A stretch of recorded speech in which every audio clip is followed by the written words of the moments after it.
சில மனுஷங்க தன்னுடைய இயல்பான குணத்தை மறைச்சி தான் நல்லவங்கன்னு காட்டிக்கிறதுக்கு முயற்சி பண்ணுவாங்கங்க.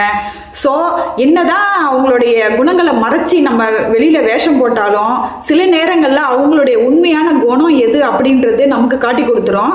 அவங்க ஒரு மனிதனை நம்ம இவங்க நல்லவங்களா கெட்டவங்களா அப்படின்னு சொல்லிட்டு நம்ம அனுமானிக்கிறதுக்கு ஒரு சில விஷயங்கள் போதுங்க. அதை வச்சு நாம அவங்களுடைய கேரக்டர் என்ன அப்படிங்கிறத நம்ம எடை போட முடியும். வாங்க அதை பற்றி தான் சில விஷயங்களை நம்ம இதில் பார்க்க போகிறோம். ஹாய். ஒரு நபர் தன்னுடைய இயல்பான குணத்தை எவ்வளோதான் மறைச்சி நல்லவங்க மாதிரி வேஷம் போட்டாலும் சில விஷயங்கள் அவங்க யாரு அப்படின்றத நமக்கு காட்டி கொடுத்துரும். சில சூழ்நிலை சந்தர்ப்பங்கள் அவங்களுடைய உண்மையான குணம் என்ன அப்படிங்கிறத நம்மளால அறிஞ்சிக்க முடியுங்க. அதை பற்றி தான் சில விஷயங்களை நம்ம இந்த வீடியோவில் பார்க்க போகிறோம். வாங்க வீடியோக்குள்ளார போகலாம். பொய் சொல்றதுன்றது ஒரு தவறான செயல் தாங்க. ஆனால் ஆத்திர அவசரத்துக்கு சில பொய்கள் சொல்றது தப்பு இல்லைன்னு சொல்லுவாங்க.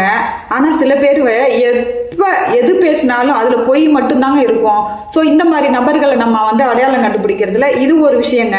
ஸோ அடுத்ததாக பார்த்தீங்கன்னாக்கா சில பேர் பார்த்தீங்கன்னா தான் எப்போதுமே கஷ்டப்படுற மாதிரியே எல்லார்கிட்டையும் பிஹேவ் பண்ணிட்டு இருப்பாங்க. தான் கஷ்டப்படுறோன்னு சொல்லியே பிறர்கிட்ட ஆதாயத்தை தேடிப்பாங்க. ஸோ இந்த மாதிரி நபர்களையும் நம்ம நோட்டீஸ்ட் பண்ணணுங்க. உண்மையாலுமே அவங்க கஷ்டப்படுறாங்களா அப்படிங்கிறத நம்ம தெரிஞ்சுக்கிட்டு தான் நம்ம அவங்களுக்கு ஹெல்ப் பண்ணணும். இல்லைன்னா நீங்கள் செய்கிற உதவிக்கே அது பிரயோஜனம் இல்லாமல் போயிடும். ஸோ அடுத்தவங்களை அடக்கி ஆளணும், எல்லாரையும் தான் கைக்குள்ளார வச்சுக்கணும், நம்ம சொல்றது மட்டும்தான் நடக்கணும், மற்றவங்க சொல்றதெல்லாம் எப்படி சொன்னாலும் அதெல்லாம் தவறு அப்படின்னு சொல்லிட்டு சில பேர் வாதிடுவாங்க. ஸோ இந்த மாதிரி நபர்களும் இந்த லிஸ்ட்ல சேர்ந்தவங்க தாங்க. ஸோ இன்னும் சில பேர் பார்த்தீங்கன்னாக்கா தான் தவறு பண்ணிட்டு உண்மையாவே தவறுன்னு சொல்லி மன்னிப்பு கேட்குறவங்கள நம்பிடலாங்க. ஆனால் என்னதான் தப்பு பண்ணினாலும் நான் பண்ணது கரெக்டு தான், இது தப்பு கிடையாது அப்படின்னு சொல்லிட்டு வாதிடுவாங்க. ஆனால் அவங்க உண்மையாலுமே தப்பு பண்ணிட்டு தான் தப்பு இல்லைன்னு சொல்லி வாதிடுறாங்க பார்த்தீங்களா. இவங்களையும் அந்த லிஸ்ட்ல எடுத்துக்கலாங்க. சில பேர் தெரிஞ்சோ தெரியாமலோ தப்பு பண்ணுவாங்கங்க. தப்புங்கிறது வாழ்க்கையில சில நேரங்கள்ல எல்லாருக்குமே நடக்கக்கூடிய விஷயம்தான். ஆனா தப்புன்னு தெரிஞ்சு மன்னிப்பு கேட்காம தான் செஞ்சது சரிதான் அப்படின்னு சொல்லிட்டு வாதிடுறாங்கல்ல, இவங்களும் இந்த லிஸ்ட்ல சேர்ந்தவங்க தாங்க. தப்பு பண்றது மனித இயல்பு. அதை நான் தப்பு செஞ்சுட்டேன் அப்படின்னு சொல்லி ஒத்துக்கிறது மனித இயல்புங்க.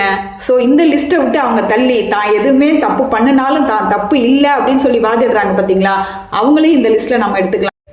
சில பேருக்கு நீங்கள் எவ்வளோதான் நல்லது பண்ணாலும் அவங்களுக்கு அதனுடைய பலன் என்ன பயன் என்ன எதுவுமே தெரியாது. ஆனால் நம்மளை திருப்பி குறை சொல்ல தான் செய்வாங்க. அது நீங்கள் அவங்க மேலே வச்சிருக்கிற பாசத்திலையோ மரியாதையிலையோ இல்லை கடமை உணர்ச்சியிலையோ நீங்கள் அவங்களுக்கு நல்லது பண்ணுறதா நினச்சி நீங்கள் பண்ணிட்டு இருப்பீங்க.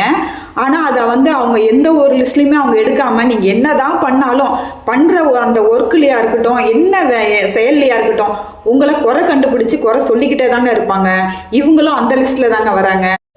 சில நேரங்களில் சில பேர் கஷ்டப்படுவாங்க. நம்மளை சுற்றி இருக்கிறவங்க நான் இது தரேன் அது தரேன் அப்படின்னு சொல்லிட்டு அவங்கள ஆசை வார்த்தை காட்டியே அவங்கள்ட்ட நிறைய வேலை வாங்கிப்பாங்க. ஆனால் அவங்க சொன்ன மாதிரி அந்த விஷயங்களை அவங்களுக்கு கொடுக்கறதும் கிடையாது, செய்யறதும் கிடையாது அந்த உதவியை. இந்த மாதிரி சில பேர் இருக்கிறாங்க. ஸோ இவங்களையும் நம்ம அந்த லிஸ்ட்ல தாங்க எடுத்துக்கணும்.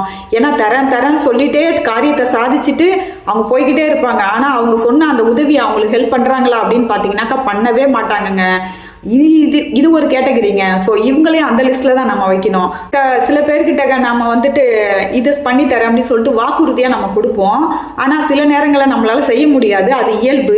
ஆனால் எப்போ பார்த்தாலுமே எல்லாருக்குமே நிறைய வாக்குறுதிகள் அள்ளி வழங்குவாங்க. நான் இப்படி பண்ணிடுவேன், நான் அப்படி பண்ணிடுவேன், அப்படி பண்ணிடுவேன்னு சொல்லிட்டு வாக்கு கொடுப்பாங்க. கடைசியில் பார்த்தா அதில் ஒன்று கூட அவங்க செய்யவே மாட்டாங்க. ஸோ இந்த மாதிரி நபர்களையும் நம்ம அந்த லிஸ்ட்ல தான் வைக்கணும். இப்போ நான் சொன்ன இத்தனை விஷயங்களையும் ஒரு நபர் இதை செய்கிறாங்க, நீங்கள் உங்கள் கண் கூட உங்களை சுற்றி இருக்கிறவங்கள்ட்ட நீங்கள் பார்க்குறீங்க அப்படின்னாக்கா அவங்க கிட்டக்க நீங்கள் ரொம்பவே கேர்ஃபுல்லாக இருக்கணுங்க. ஸோ நான் சொன்ன அந்த பசுந்தோல் பூர்த்திய புலின்னு சொல்லுவாங்க. ஸோ அந்த மாதிரி கேரக்டரில் சில உருவங்கள் நம்ம சுற்றியே இருப்பாங்க. ஸோ அவங்க கிட்டக்க நம்ம எப்போதுமே ஜாக்கிரதையாக இருக்கணுங்க. அவங்கக்கிட்ட நம்ம கொஞ்சம் டிஸ்டன்ஸ் மெயின்டைன் பண்ணி தள்ளி இருக்கிறதே நல்லதுங்க.